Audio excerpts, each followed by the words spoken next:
Hello there, everybody. Welcome along to the EFL Betting Show here on Odds Now. And I'm delighted to be joined for the duration by my co-host, Matt Hill. Gab, great to be here. Thanks for having us on again. And for anyone that's watching for the first time, well, this is the Odds Now EFL Betting Show. It's chaired by myself and Gab on a weekly basis. And what we do on the show is pretty simple. We run through 3 games from the Championship, League One and League Two each and give our best bet to hopefully point you in the direction of a few winners. Gab, that's exactly what you did last week with Stoke Preston draw at 23-10, enough to take you into profit for the week on a level stakes. I think it was a late Stoke penalty that ended up delivering the equaliser there. No luck with the other 2 games, unfortunately. Charlton held by Lincoln to a 2-2 draw despite kind of battering them. Just couldn't find that third goal. And I think your other game might have been Crew double chance at Bradford, if that rings a bell. But Bradford did maintain the excellent home record there.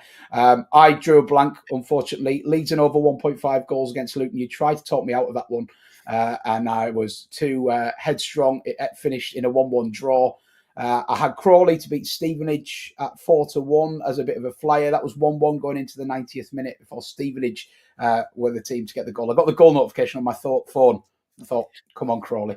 And it went the other way, unfortunately. And then I had Wimbledon on a -1 handicap against Harrogate, despite a one-sided affair, finished 1-0. So frustrating. Felt like I hit the woodwork a couple of times last week. But onwards we go, and we'll dive straight in with the Championship then. Don't forget to let us know your best fancies for the EFL weekend over on the Odds Now Twitter feed, and give us a subscribe on the Odds Now YouTube channel as well, where the replay of the show will also live as well.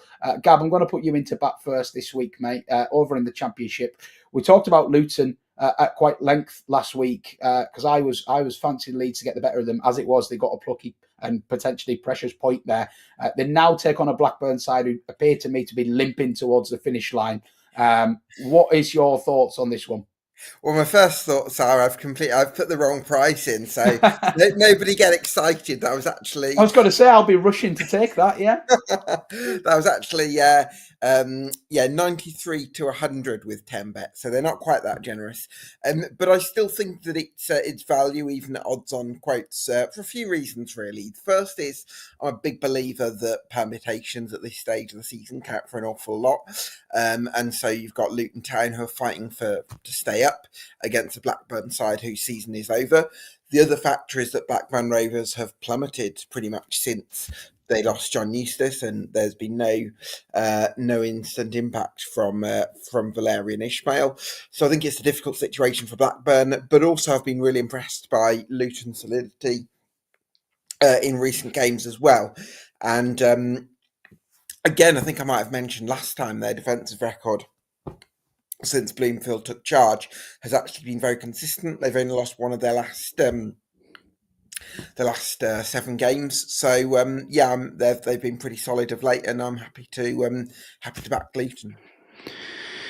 Yeah, you do worry for Blackburn, don't you? It's quite an extended bad run, and when you're sat in sort of 12th, 13th at this stage of the season, it's very hard to sort of rejuvenate the belief and the need to win, I suppose. And they're definitely a team I'd be looking to take on at every opportunity when the price is right between now and the end of the season, because I just don't see how these players motivate themselves to go again, really, with little to play for and little to be positive about. In terms of Luton's survival prospects, Gab, that was a great point that they got last weekend. It's very tight down at the bottom. Possibly Plymouth just getting cut adrift a little bit now, but for the rest of it looks wide open. Do you still hold firm belief that Luton will have enough to get over the line now? Because the form is definitely improved, but there's still work to do, isn't there? I certainly think they're going to accumulate a pretty high points total between now and the end of the season. Whether that's going to be enough is probably a different question, because even if Luton do get to 50 points, there's still the question of are there going to be 3 teams who don't get to 50 points? So there's certainly plenty of challenges ahead for Luton. But I do like what I've seen from them under Matt Bloomfield, and I think they've given themselves a sniff. Okay, well, that is Luton to beat Blackburn, and that price, unfortunately, on your screen does not exist. It is, as Gab confirmed, it's 1.93 or 93 to 100 if you're a fractional kind of person. But yes, in the Championship for me, then, I'm going to go for one is possibly the biggest game of the weekend in terms of championship permutations for both sides. Millwall and Middlesbrough meeting at the Den, both harbouring hopes of a top 6 finish. Gab, I'm going to give you a little bit of credit here. You wrote a column a couple of months ago saying that Millwall could be worth a flyer for the championship top 6 at 80-1. And they now found themselves right in the mix with 5 games to go, I think it's fair to say. There is still the best price of 33-1 available on Millwall, muscling their way into the top 6, but that'll be a hell of a lot shorter if they do manage to get the better of Middlesbrough here. And I think they've got a real chance of doing so as well, because you look at the contrasting sort of mentality of these two sides coming into this fixture as well. Middlesbrough obviously have been in and around that top 6 all season, but they have been inconsistent. They have gone through some rough patches, and they actually slipped out of the top 6 in midweek with a 1-0 home loss to Leeds. It's the worst time of the season to find yourself slipping out of these places, isn't it? And it's because you always have a couple of teams that are galloping to the finishing line and chasing these teams down in the final playoff place, of which Millwall are one of them. They've now won 4 of their last 6 games under Alex Neil. And Alex Neil's a manager I really, really like at this level. I think he knows it inside out. I can't believe that it's nearly a decade since he took Norwich up into the Premier League. Feeling old when I read that. But obviously great experience with the likes of Preston, Stoke and Sunderland as well. And he seems to have landed on a really decent formula with Millwall at the moment. We expect them to be imperious at home, and they have won a lot of their recent home games, and a lot of them late as well, late winners, which I always think is a really good sign of a side to be able to dig games out late on. It shows, one, good fitness levels, but also a really good mentality and a desire to go and get the 3 points rather than settling for 1. The young Serbian striker as well, Ivanovic, has finally seems to be finding his feet in English football as well. He's scored 3 goals in the last 2 home games, all of which have come after the 87th minute, as I mentioned as well. So he's quickly, I imagine, establishing cult hero status at the Den.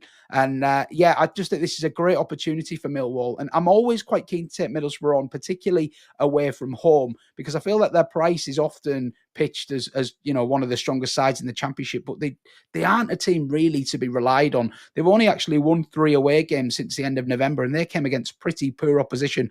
Hull, Stoke and Blackburn, 3 teams that I wouldn't be mad keen on, really. So I think when you add in Millwall's strong home record recently, Middlesbrough's shaky away record, and the magnitude of the game, a great opportunity for Millwall here to really push themselves into the top 6 race. I was a little bit surprised to be getting 2-1 about Millwall. I would have them a little bit closer to 6-4. And for that reason, they are one of my strongest bets of the weekend. So Millwall to beat Middlesbrough 2-1.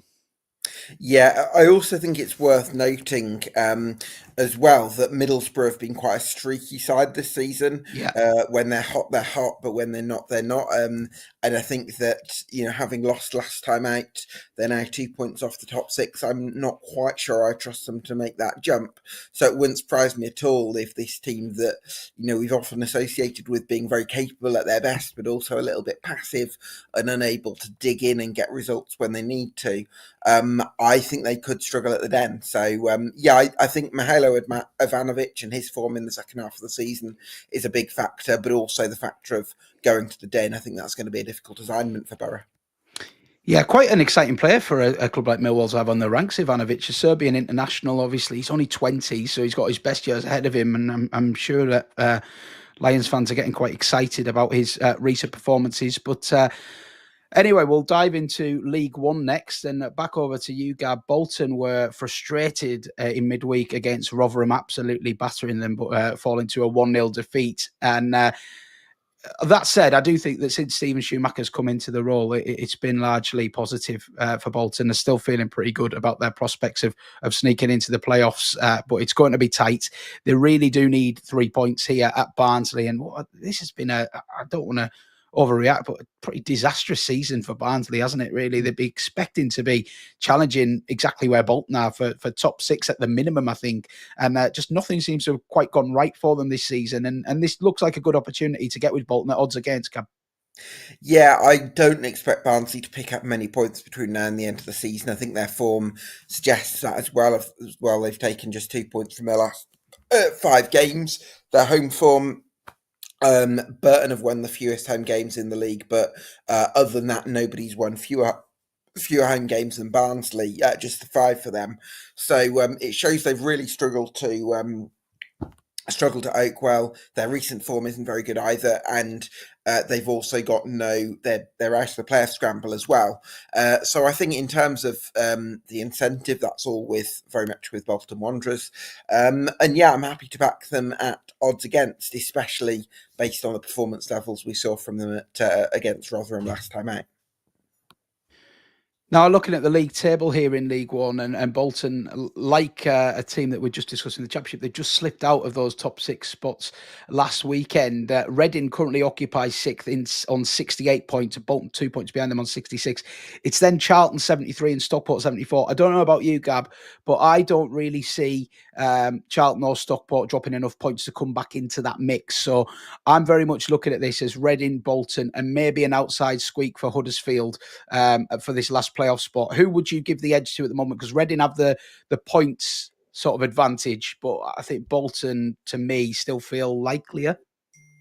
Yeah, I would lean more towards Bolton, even though their recent form hasn't been amazing. I think Reading have done it astonishingly well to get to the playoffs in these circumstances. They deserve immense credit for that. But I think based on the quality and depth of the squad, I would probably lean towards Bolton Wanderers. And again, it's that performance against Rotherham United. Okay, they didn't get the result, but I think they've been creating chances more frequently under Stephen Schumacher. And on that basis, I think they'll grab 6th. Do you give Huddersfield a squeak? They've got Burton and Cambridge in their next 2 games, and they have got a superior goal difference to the other 2 as well. So that, they're not completely out of it. Yeah, it's a fair shout, isn't it? I think going to Stockport on Easter Monday is going to be a tough assignment, isn't it, for Huddersfield? Yeah. And then Leyton Orient on the final day. But it is fairly favourable, but I'm just not feeling just the performances that I've seen from them, other than the 5-1 thumping of Crawley, doesn't suggest to me a side that's ready to go in there in the playoffs. I think Bolton are in a slightly better position. I think Huddersfield are at a stage where they need to have a bit of a rethink. I'm not sure I agreed with the choice to part company with Michael Duff. I think he deserved a summer to reshape the squad. And so, yeah, it's back to the drawing board for them, I think. Okay, well, staying in League One and talking about one of those sides that definitely do look playoff bound, it would be Stockport, and they're at home to Rotherham this weekend. I really have been impressed with the improvement from Rotherham, but I haven't been that surprised, if that makes sense. I've always felt like this Rotherham squad is a very capable one in the 3rd tier, and I've been really disappointed with them this season. I've backed them anti-post to get promoted, and it's just not really worked out. But yeah, I must say, like the improvement that we've seen since Evans departed, 3 straight wins for them. They definitely rode their luck against Bolton in midweek, it must be said. I was, yeah. I think they got ahead after 10 minutes, and then it was something like 36 shots for Bolton, and they just clung on through a combination of good luck, but also some really dogged defending and inspired goalkeeping as well from Cam Dawson. But you can't take anything away from them. 3 wins on the trot. I think they're going to make a really good fist of this one against Stockport, but this is a tough assignment going to Edgeley Park. Over the last 15 home games, Stockport have won 11, drawn 2, and lost just 2. And that's kept them in with an outside squeak of automatic promotion that I think that has maybe just gone out of reach now. They're 5 points adrift of Wrexham with 5 games to go. I don't really see Wrexham giving them that chance. But one thing I will say is I don't think Dave Challoner is the kind of manager to let up. I think he'll really drive standards, continue to push as hard as he can. Obviously, they've had a lot of experience in promotion battles in recent seasons as well as a club. So I think that does count in their favour when it comes to finishing strong, finishing the actual season strong, and making sure at the bare minimum of a playoff place, which, as I kind of hinted before, I think is a relative certainty. Gab, I'm afraid to say this banner is misleading slightly again. It's Stockport I want to be with to win it in the second half. Oh, sorry. Rather than Rotherham. That's okay. So just to clarify, because it's quite a complex bet, the bet I'm taking here is the game to be a draw at halftime, and then Stockport to end up winning it at 15-4 with William Hill. So just shy of 4-1 there. And the reason that I have gone this way is because I'm looking at the way the game state is, and I just can't help but feel that Rotherham are going to try and imply a similar blueprint to what they had last time out against Bolton. In that game, they actually got in front, but I think they very much went there to keep things tight, and they haven't actually conceded from open play since Steve Evans departed the club. So showing some really good, solid defensive foundations, and I think they can keep things tight. There we go, the corrected version there. Yeah, that is exactly what we're after. I think they can keep things tight in this game. And when I think about these kind of matches, I'm looking at game state. How do I see the game panning out? I think Rotherham were very happy to just try and contain Stockport early on, because I think they have a lot of respect for what Stockport have done this season, particularly at home. And I don't think they're going to go and try and, get out there and go all attack from the off. I think they'll play on the counter, sit in deep. And I think that suits Stockport. I see Stockport having a lot of the ball. I see both teams keeping it very tight. And I was tempted to go with the under 1.5 goals line as well in this game, because I do see it being maybe decided by the odd goal. But instead, I'm going to just wager on the team that have had the stronger season to eventually get themselves in front here. So I think the draw half-time, Stockport full-time. This is what my flyer for the week, no doubt, at a big price. But I think it's just shy of 4-1. It's very much how I see this game panning out. So I will take a chance. That's draw half-time, Stockport full-time, 15-4 with William Hill. Well, I think in League Two, Matt, we've actually got the same game just with different angles. So I think Morecambe against Carlisle is going to be both teams to score. And Matt is going with Georgie Kelly of Carlisle to score anytime at 10-3 with Bet365. But I'll start with my selection, which is both teams to score, of course. I think a lot of it's based on the pure permutations, because we're in a situation now where a draw's no good to either side. And so what you're going to get is a whole game where at least one team is going to be on the offensive and fighting desperately for their league status, and that is going to mean being on the attack. I think Morecambe have put together some very good home form recently, and I think they've produced some really committed displays to grind out some results and give themselves an outside chance, keep themselves in touching distance. Carlisle, on the other hand, possibly a different reason. They've got a far more expensively assembled squad, and so there's a bit more individual quality in that Carlisle squad, even with some question marks in other areas. But I'm going to go with both teams to score just because of the permutations. Yeah, well, I said I wouldn't be tipping any more Carlisle games this season. That lasted about 3 weeks, but yeah, I just it is when the price is good, you can't ignore it and you can't talk yourself out of it. And let me tell you why I want to be with Georgie Kelly here at 10-3. Georgie Kelly's time at Carlisle has not been an enjoyable one, to put it lightly. He was signed as a bit of a panic buy 2 January windows ago, so January 2023. 2024, and last weekend saw him complete only his second 90 minutes for Carlisle since joining 16 months ago. He's been absolutely riddled with injury issues, and he was beforehand as well, to be fair, when he was signed from Rotherham. He came to Rotherham. He's an Irish centre-forward. He came to Rotherham from the League of Ireland and was very, very popular with Miller's fans. He played a good role as a super sub in their League One promotion-winning campaign, scoring the goal that actually sealed promotion against Gillingham, and then went on to be a really effective option from the bench from them in the 22-23 campaign. But he found his time more and more limited at Rotherham. Carlisle signed him on the January deadline, and Paul Simpson, the former Carlisle manager, has since came out and said that there was a real desire to sign a striker from the new ownership group, and they were willing to pay a fee. But Simpson had great concerns, although he's a big fan of Kelly, over the injury record.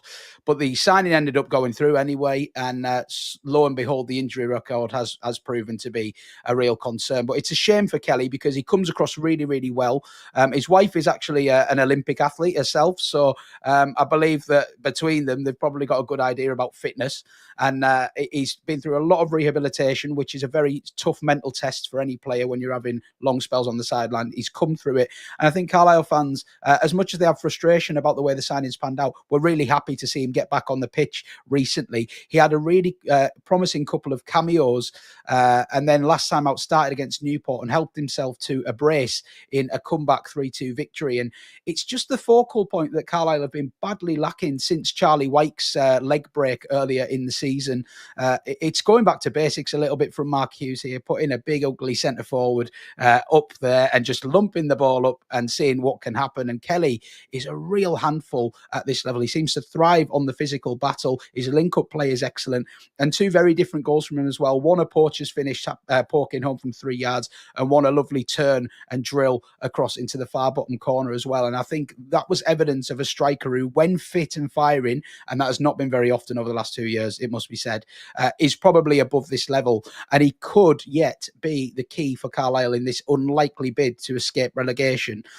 Like you say, Gab, it's an absolute must-win for both sides. This simply a draw is no good for either side, and that's why I like your both teams to score angle as well. But if anybody is going to score for Carlisle, it looks increasingly likely that it is going to be Kelly. He's going to be playing that number 9 role, either up top on his own or maybe with Matt Dennis accompanying him in a 2. And all action will be going through the big Irishman. I think there'll be balls going into the box. He's shown himself capable with his feet and on the turn as well, pinning defenders. And I think Kelly's going to be right in the thick of this game. And I think Carlisle's hopes do kind of hinge on him managing to find the net here. Now, when we talk about a team's main centre forward scoring any time, we would expect them to be priced at somewhere between odds on or evens if it's a really high performing team, and maybe up towards 2-1 or 5-2 if it's a struggling side. I think what we're seeing here is because Kelly has played so little over the last 18 months, his price has just drifted and drifted out. And they maybe haven't really noticed what happened last weekend to the full extent. He will be Carlisle's chief attacking threat here. And I think in a game of this magnitude and a game of this openness, getting a 10-3 about a quote about him scoring any time simply has to be taken. I hope, obviously, for personal reasons, that proves to be right. But I do think, just purely from a value perspective as well, it's worth having Carlisle's main attacking threat on side in this game. Yeah, that makes a lot of sense. I'm really intrigued to see how this one goes, just because it's kind of do or die stage, isn't it, really, Matt? I think you look at the gap for both teams, it is surmountable, but it also feels like for both sides, if you fail to win this game, it's going to be a long, long way back. And so yeah, it is. It's do or die.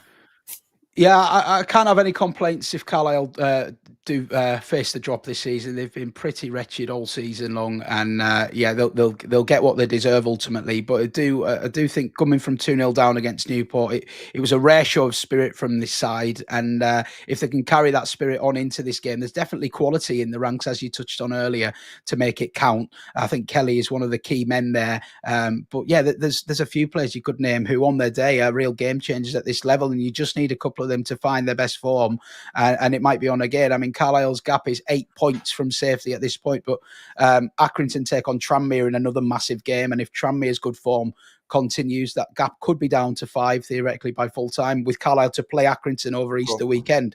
So it's not completely dead yet. It could well be after this weekend. I really like Morecambe, and it's a shame that we're in this mix with Morecambe, because I'm a big fan of the way they've battled through some tough times. But ultimately, there can only be one winner here, and we'll hope, from my perspective, that it's an away win. But whatever happens, I think it's going to be an entertaining game for the neutral. Certainly is. So just to round up, firstly, starting with my bets for this weekend, I think Luton are going to beat Blackburn. I think Bolton are going to beat Barnsley.